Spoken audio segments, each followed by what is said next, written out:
So often what I see as a dietitian for dancers is the use of nutrition information too soon into a dancer's training. And what ends up happening here are obsessions with wanting to eat, and I quote, healthfully. Today, we're going to be talking about the topic of nutrient density, but within the context of learning about ways in which we can utilize this information without obsessing over it. I'm Rachel Fine, registered dietitian nutritionist and founder of To The Point Nutrition. A dancer's performance is a direct result of hard work and motivation. So where does food fit into this? There's a lot of myths and a ton of antiquated ideals, and I'm here to dispel those. Hi, I'm Rachel Fine. I'm a registered dietitian nutritionist specializing in all things related to nutrition and food for dancers. As I always mentioned, the goal is to build supportive meal and snack time habits, not ones that leave you feeling overwhelming self-doubt and confusion over what is the, and I quote, right or wrong choice around your food. Today we're talking about the topic of nutrient density, what it means, and how dancers can consider it in their food choices. But here's a disclaimer. If topics surrounding nutrition currently stress you out, make you feel anxious, or like you might be doing something wrong at your meal times, then I'm going to suggest that you hit pause, head over to listen to my other discussions on how to build supportive relationships with food, and then we can get back to this topic and what it means to redefine the healthy dancer. Once you've dabbled into those topics, then you can get back here and talk a bit more about nutrient density. Interestingly, there's no standardized definition surrounding the term nutrient density, but generally it refers to the concentration of nutrients within any one specific food or combination of foods like a meal or a snack. Oftentimes, nutrient density can be utilized as a tool to compare various foods of similar amounts. For example, if we're comparing 100 calories worth of candy to 100 calories worth of yogurt, the yogurt is going to have what we consider to be a higher nutrient density because it contains more nutrients per serving. Nutrients being, just as an example, protein, carbohydrates, fats, and even calcium, vitamin D, so some of those micronutrients as well. On the other hand, candy is not nutrient dense. It is, however, a rich source of sugar and therefore carbohydrates, which does provide energy for your body. So is nutrient density the key to the best food choices for dancers? Absolutely not. It is true that nutrient density can be helpful for dancers looking to build a meal plan that supports their elevated needs as an athlete. A meal plan that supports a broad spectrum of the various nutrients in our food. So the macronutrients, carbs, proteins, and fats, but also the micronutrients, the spectrum of vitamins and minerals, antioxidants, phytonutrients that we get from all of our food choices. Nutrient density can definitely spark our thoughts around how food serves a functional purpose for our performance, enhancing energy, supporting efforts for injury prevention and even injury recovery, improving immunity, supporting hormonal balance, and more. But here's where things get really tricky. Nutrient density, more often than not, and I cannot even tell you how often I see this amongst dancers, and not just my student dancers, but even my professional dancers, dance educators, parents, and even fellow dance medicine professionals, mentors, and so forth. Too often, nutrient density is utilized as a tool to compare and categorize foods as being either, and I quote, good or healthy, or bad, unhealthy. In this process, many foods become vilified. And when we eat those foods that have been deemed less nutrient dense or therefore less nourishing, the experience becomes flooded with guilt and anxiety. Ultimately, it leads to a really challenged relationship between you and your food choices. This is the telltale sign of lifestyles like clean eating.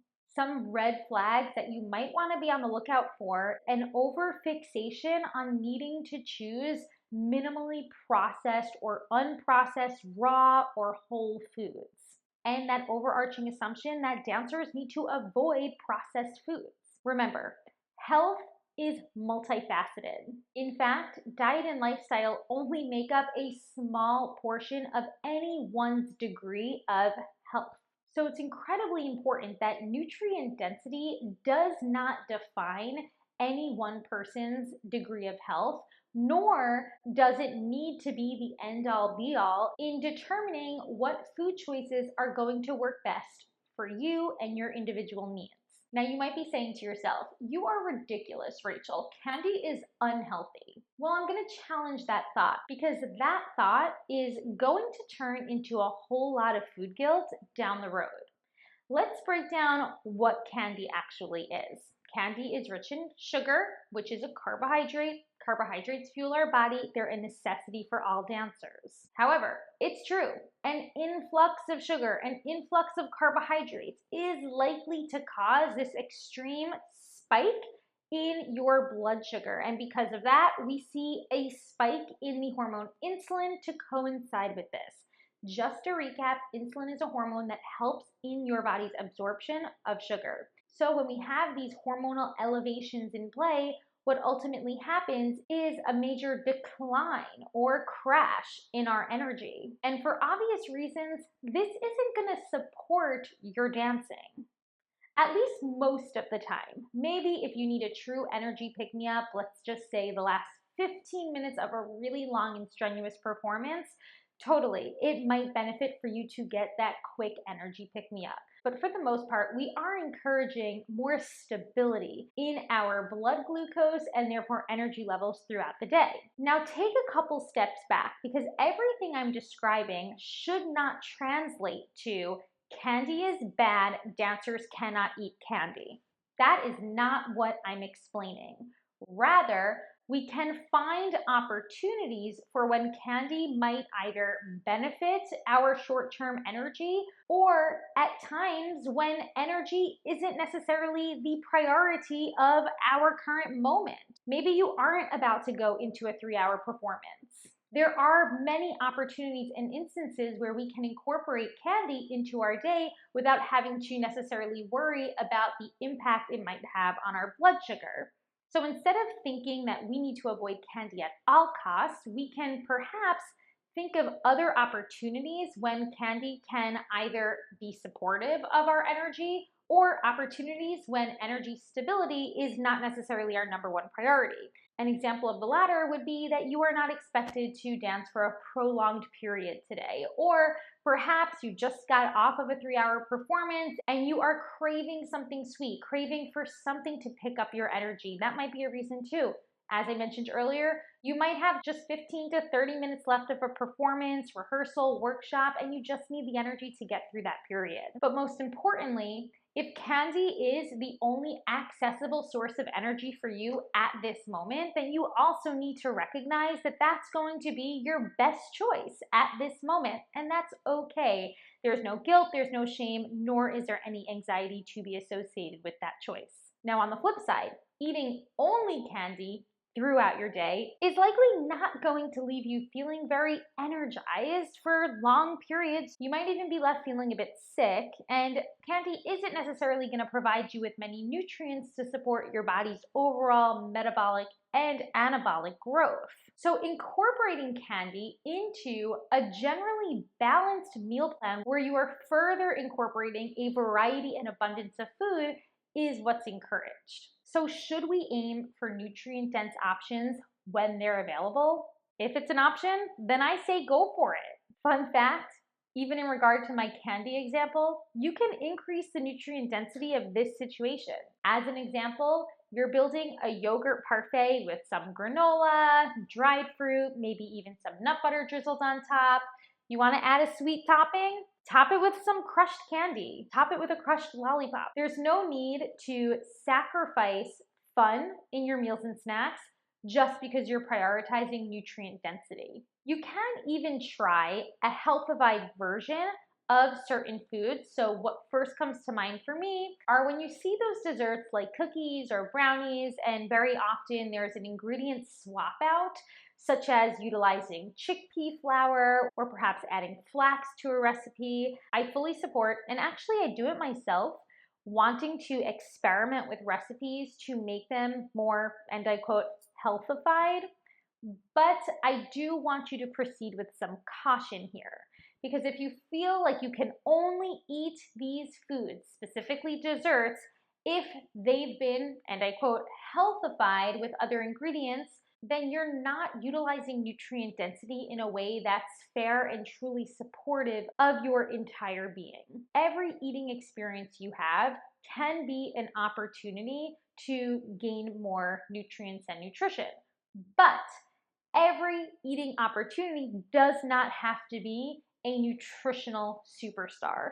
Your cookies, your brownies, they don't have to be rich in a plethora of omega-3 fatty acids or protein or fiber. Recognize that more often than not, enjoying the real deal, especially if it's a food that perhaps brings some nostalgia to you, memories, experiences, is incredibly important. This is arguably just as important as when you are considering the nutrient density of the foods that you eat. So remember, utilize nutrition information as a guide, but don't let it dictate your everyday food choices. Through this work, you can also consider the practice of food neutrality.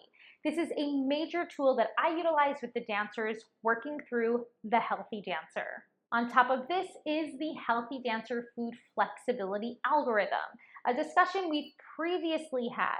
But if you can remember, and I'm going to share this image here, the Healthy Dancer Food Flexibility Algorithm walks you through step by step some considerations for your here and now food choices. Most interestingly, the nutritional composition of our foods doesn't come into consideration until the final last step of the entire algorithm. And the reason for this is we need to first ensure that we are considering the foods that are accessible to us, the foods that we have preferences for, what our cravings might be. All of this comes into play. Only then do we start to consider how and when we can look at the nutritional characteristics of our food choices. And at that point, that's when nutrient density can come into play. Boosting the complex carbohydrates in our meal to add a bit more fiber. Fiber helps with digestive regularity. It also helps with stable blood sugars and energy. We can also look at some of those heart-healthy fats to help alleviate some of the inflammation that is naturally experienced from intense dancing. Can we add some color to our meals and snacks to get more of a broad spectrum of those micronutrients? All of these considerations come into play. Utilize nutrient density as a tool to help you, not as a tool to hinder you. But if you need more support with this topic, then I highly encourage you reach out. As a licensed dietitian for dancers, I've created my entire platform designed to help you learn about nutrition information in a way that's not obsessive. Let's work through nutrient density together without it turning into something that's going to consume you at meals and snack times. Until next time, I'll talk to you soon.